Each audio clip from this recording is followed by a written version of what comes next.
Kausapin po natin si Ginoong Raul Montemayor, ang National Manager po ng Federation of Free Farmers, kung ano ba ang dahilan kung bakit po patuloy pong tumataas ang presyo po ng ating staple, bigas. Magandang umaga po ka, Raul. Yes, magandang umaga, Manong Ted at saka Ma'am DJ. Good morning po sa inyong lahat. Opo. Totoo ho ba naman na tumataas ang presyo, either pareho po, imported tsaka local rice? Opo, yes. And nakakapagtaka dahil even during nung anihan, sa kasagsagan ng anihan, pataas yung presyo ng palay. No? Dalawang reason po yung nakikita namin kung bakit. Una, nagmahal yung imported. No? So kumbaga, hinihila ng imported yung domestic price. Nagbibigay siya ng puwang para tumaas yung domestic price. Nahihila rin yung palay price. No? Ang pangalawang rason that needs verification, baka hindi ganun kaganda yung ani natin, no? Taliwas sa sinasabi ng DA. Dahil kung ako yung trader, kasagsagan ng ani, normally dapat pababa yung presyo ng bili ko ng palay. Pero bakit pataas? Ibig sabihin, may nakikita yung trader na siguro sa mga darating na buwan, magkakaroon ng kagipitan na naman sa supply, baka hindi pumasok yung inaasahang import, kaya nag-aagawan sila sa palay. No? Kaya tumaas din yung presyo ng palay. So yung dalawang reason po yun ang nakita namin. Opo. So kung sakasakali po na meron na naghahanda para nga sa sabihin na po natin taggutom, ito po ay magbubunga pa ng mas mataas na presyo, considering din na may paparating na El Nino at ngayon palang binabanggit po ng DOST, maghanda tayo, 60 provinces ito at mukha daw po magtatagal. Yes. Yun po yung isang factor din, no? Pagdating ng dry season crop natin next year, na mga March, April, May, baka hindi masyadong maganda ang ani, no? At saka ngayon, supply natin ay sobra-sobra dahil katatapos lang ang ani. Pero ang nakikita ng mga trader, tatagal ba yan hanggang dumating yung susunod na anihan sa Marso? Ganun po ang speculation ngayon, lalo na kung walang pumasok na imported rice. No? Kaya today we have ample supply, but how about 2 or 3 months from now? Ano yung sitwasyon? Opo, lalo na kung magka-El Nino yan, tatamaan yung dry season crop natin ng March, April, May. Ang sunod natin problema dyan na mas mabigat yung July, August, September, lean months na naman next year. Opo. So, yun po siguro yung nagda-drive ng speculation sa market ngayon. Although sabihin natin, nabili naman yung palay ng hindi ganun kataas, no? Dahil doon kasagsagan ng mga 25 pesos lang yung naririnig kong presyo. Ngayon 30 na daw, no? Opo. Pero yung nabili ng 25, kung maibibenta mo ng 60 pesos yung bigas, negosyante ka, gagawin mo yun. You try to maximize yung profit po. Oo naman po. At hindi ho naman din natin maitatanggi na negosyo pa rin po ito. Di ba, ma'am? Sir, still, ito'y negosyo. Klarong-klaro. Opo. So, hello, sir. Nagkaroon lang tayo ng konting problema sa linya natin kay Sir Raul. Balikan po natin siya maya-maya. Technical difficulty. Wow. Ay, hindi kita halos nakilala. Thank you. Oh my gosh. Because I have a difficulty seeing you. Pero ayan. Wala ba mas malaki dyan? Nagbabalik. Yung antipara? Nasa linya na ulit. Okay, sige. Okay. Opo, so hindi ho naman maitatanggi ka, Raul, na negosyo nga ito, di ba? Negosyo po ito, negosyo. Pero doon sa sinasabi niya na we have ample supply ng local na production po naman natin, hindi naman din kaya po, kasi nga mahal ang bili ho sa palay, kaya din po ang pinakamurang bigas, mahal din. Yes, ganun po. Pero sa ngayon, yung nabili ng 25 noong harvest time, hindi dapat 60 yun. Dapat mga 50, 52, ano? Pero yung iba, nakabili at 30, tinutulak nilang 60 sa merkado, sa retail. Yung nakabili ng mas mura sa 25, kung 60 sa retail, ba't hindi nila ibenta sa 60? Kahit nabili nila ng mas mura. Ganun po nangyayari palagay ko sa presyo. Nahihila siya ng mga pagtaas ng presyo. Kaya kahit yung mga nakuha ng murang-murang palay, pati yun ay naibibenta sa mataas na presyo. Opo. And the rice tarification law is working against us today. Oh yes, kasi walang magawa ang gobyerno. Ayan. No, kasi nung pinasa yung rice tarification law, hindi naman nakalagay dun sa batas na dapat yung mga private sector ay maging mas makatao at wag masyadong swapang. No? Pinaubaya sa kanila yung buong kalakalan ng bigas.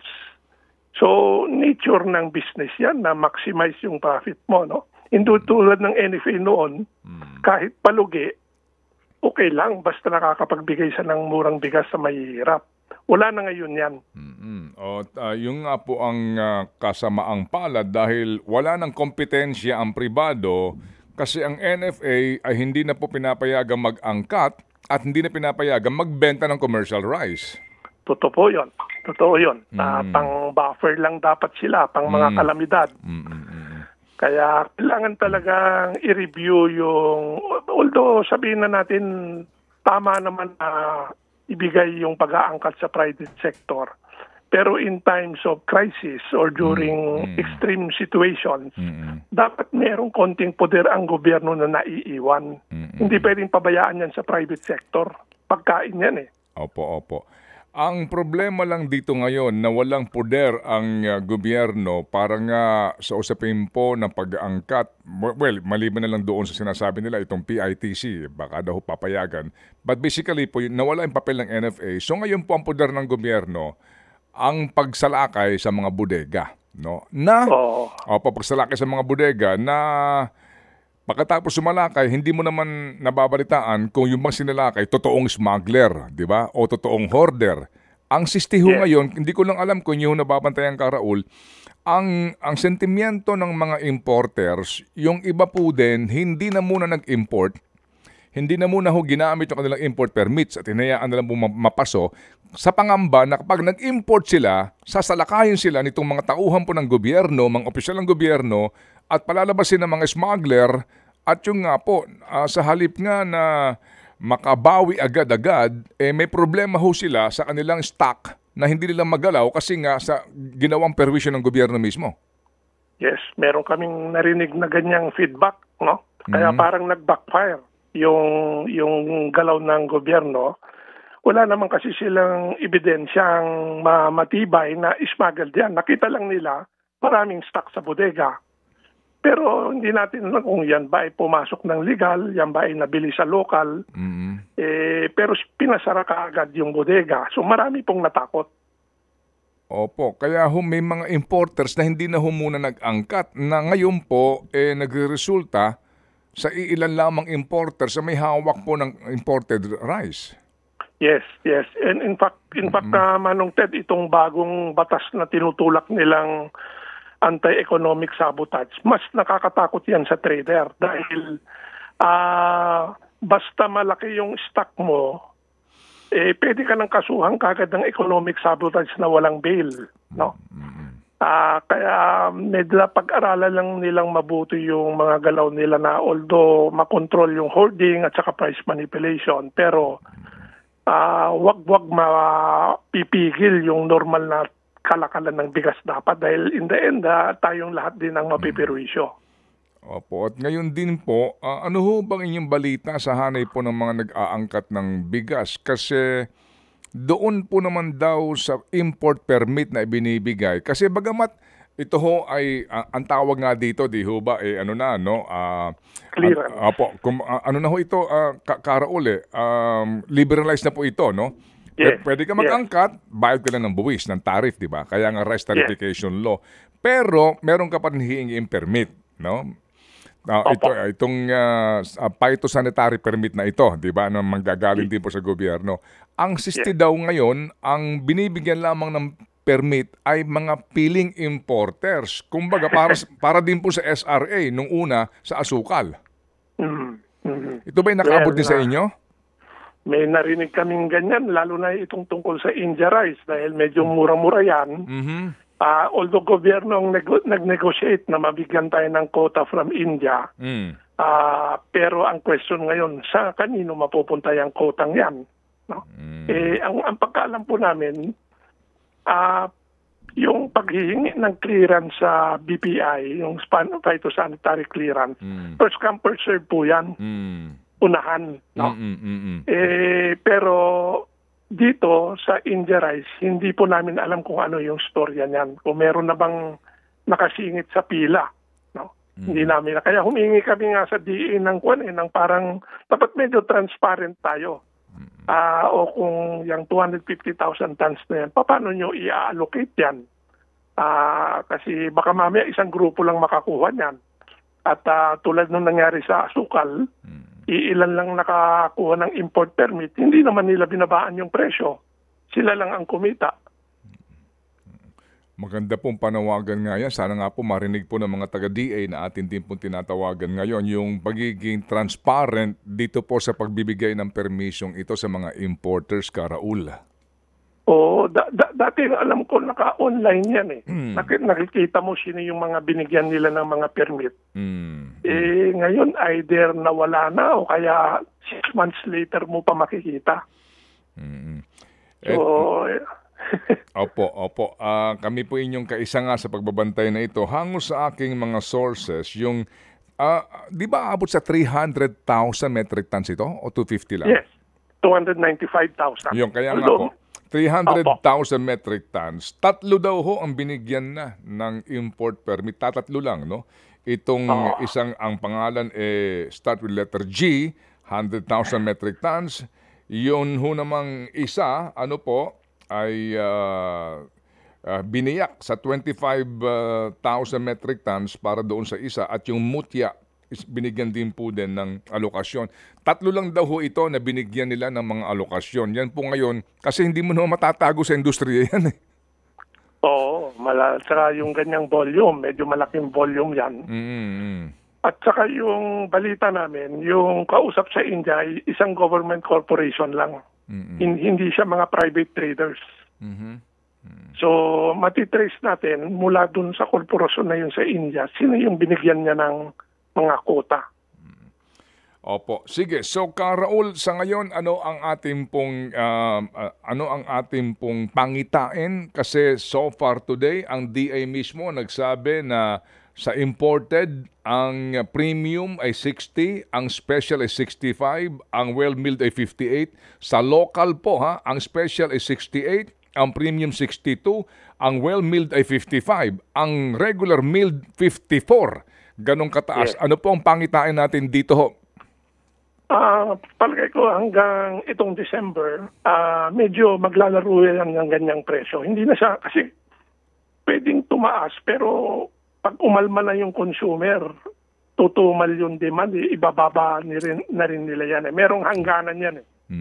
At saka yung imported price, kung lalabas na mas mahal na yung domestic, babaling sa imported yung mga tao. So, merong parang market forces naman na magkocontrol ng presyo. Yung nga lang, ikumpara natin sa earlier this year, mataas talaga. Mga 10 to 15% ang tinaas sa presyo ng bigas. No? Opo. And ang mas pinoproblema namin sa aming side, next year, yun ang dapat pagandaan, lalo na kung tumama yung El Nino sa atin. Opo, yung nga pong sinasabi ho ninyo, ang lahat ng mga factors hindi paborable sa atin, kaya yun po ang, kumbaga, brace for impact, Raul.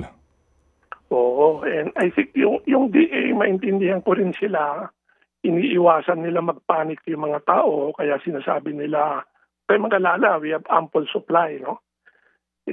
Para kang nagdadrive papuntang Bigan, sa ngayon, full tank ka. Ang question, aabot ka ba sa Bigan sa full tank mo? No? So, ample supply today, but how about next month, next month? What will be the situation? Yun ang dapat natin paghandaan. At hindi lang sa DA yan, kailangan din ng kooperasyon ng publiko. Well, wag ho tayong magpanik, pero sino ba ang hindi ho naman mangangamba kung nakikita mo na yung hawak mong pera, pakaunti ng pakaunti na bibili mo. Yes, yes. But mabuti na rin na aminin mo na baka hindi sumapat yung pera mo. Magtipid ka na ngayon, di ba? Kaysa parang bubulahin mong sarili mo, walang problema. Pagdating ng 2 months from now, nagka-problema, hindi ka handa. So it's better to parang kumbaga bite the bullet now, prepare for the worst. No? Kung hindi man magkatotoo, di swerte tayo. Pero kung magkatotoo, kahit papano, mababawasan natin yung pinsala. Opo. And for our legislators, ngayon pong Pasko, magmuni-muni, sa maari po naman nilang magawa sa hanay po ng pag-aamyenda nitong rice tarification law na i-design siya ngayon based on our experience kung ano ho maaari magawa para po sa pagkakataon ng ganito na dapat may NFA ka. Yes po. Di po ba? At saka i-balance yung protection sa consumer sa protection sa magsasaka dahil yung unang 3 taon ng rice tarification law, ang kawawa yung magsasaka. Bagsak ang presyo ng palay dahil napakadami yung pumasok na murang imported. No? Ngayon, baliktad ang sitwasyon. Masaya yung magsasaka pero kawawa consumer. Pero in both cases, kung nakatawa yung trader at importer, silang nakikinabang. So is that the kind of rice market that we want? Yun ang dapat nilang tignan. Opo. Kumbaga matalinong pag-aanalisa dito po sa sitwasyon nga ng effect ng rice tarification law. Kaunti lang susog, nalimutan niyo po doon sa kung sino malungkot, sino masaya. Masaya po agad ang customs. In fact, Tated, yung matagal na namin sinasabi sa customs, yung sa ngayon, ang kalakaran sa imported rice from Vietnam is about $650 to $700 per ton. No, na internationally published yan ang kalakaran. No? Pero pagdating dito, ang dinideclare ng importers, $400 to $500 per ton lang. So para makabawas sila sa taripa, no? At alam ng customs yan, pero bakit nila pinapabayaan? No, ang laking pera po yan, bilyon-bilyon piso ang nawawala sa ating gobyerno. At hindi naman pinapasa ng mga importer yung savings nila sa tariff sa mga mamamayan. Binubulsa lang nila yan. At nagbibigay din sila ng konti sa you-know-who. Opo. Karaul, hindi naman ito may tatago na usapin.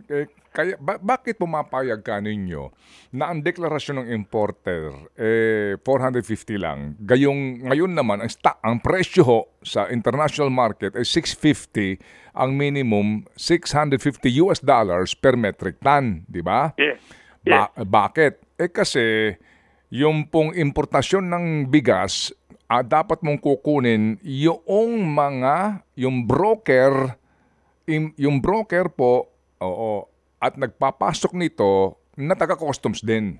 Yun ang usap-usapan diyan. Kapag sila ang kinuha mo, yung binabanggit yung deal, yun. So everybody happy sa kanila. Kasi kapag kumuha ka ng broker, ng tagalakad na hindi kasama doon sa kanila, yun ang magdedeklara ng 650 per metric ton. Tama po. Kaya yung panukala ng ibang trader ngayon na magkaroon ng green lane daw para sa mga import, para mabilis lumabas sa pier. Nakakatakot po yun. Dahil ibig sabihin yan, papalusutin nila kahit anong declared value. At kahit may daya sa timbang, papalusutin nila dahil green lane, kumbaga wala nang inspeksyon. No? Everybody happy na naman. Opo. Kumbaga, Karaul, bata pa tayo. Tanong pinag-uusapan natin hanggang ngayon. Pero sabi nga po, dito nga kanina umaga itong aking kapalitan po ng mensahe, kung minsan po, di ho ba, nakakapagod na, nakakapagod na itong isyong ito. Pero sa inyo pong hanay, tuloy po ang laban. Oh yes. Kasi po yung nawawalang taripa, whether from smuggling or undervaluation, yan po ay pera na dapat ibinibigay sa mga magsasaka under the RTL. No? So, meron pong interest yung kaming mga hanay na mga magsasaka na bantayan yan, na kahit paulit-ulit na lang, hindi dapat kami basta-basta mag-give up dahil napakalaking pera yan. No?